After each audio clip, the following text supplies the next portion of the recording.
Caption close Washington, a proposal by Texas U.S.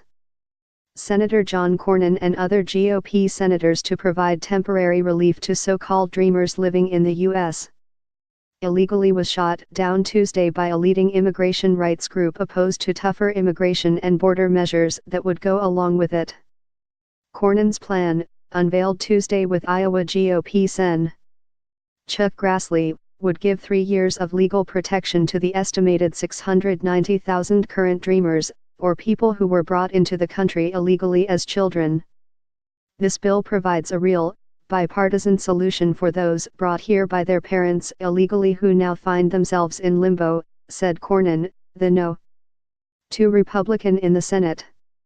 But several activist organizations called it a poor substitute for the Obama-era Deferred Action for Childhood Arrivals, DACA, program, which President Donald Trump has ordered phased out by March.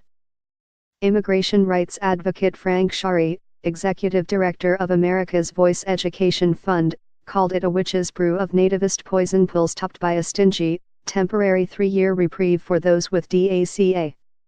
Put bluntly, Shari continued, the Grassley-Cornyn bill says, give us everything we want in exchange for almost nothing you want, deal.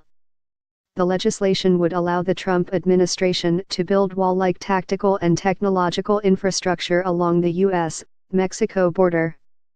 It also would threaten funding for so-called sanctuary cities that don't cooperate with federal immigration authorities, and beef up the E-Verify employment verification program. Another controversial provision would limit family members that U.S. citizens and permanent residents can sponsor for green cards, a process known as chain migration. The proposal draws in part on border security legislation Cornyn introduced earlier this year.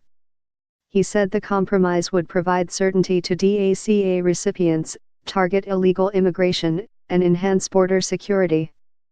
Shari suggested that Cornyn's terms are unlikely to be accepted by Democrats, setting them up to be cast as obstructionists on immigration. This isn't about teeing up legislation, he said, it's about teeing up the blame game. Some Senate Democrats have vowed to block a major 2018 spending measure unless it includes a fix for the expiring DACA program, a threat that could lead to a government shutdown.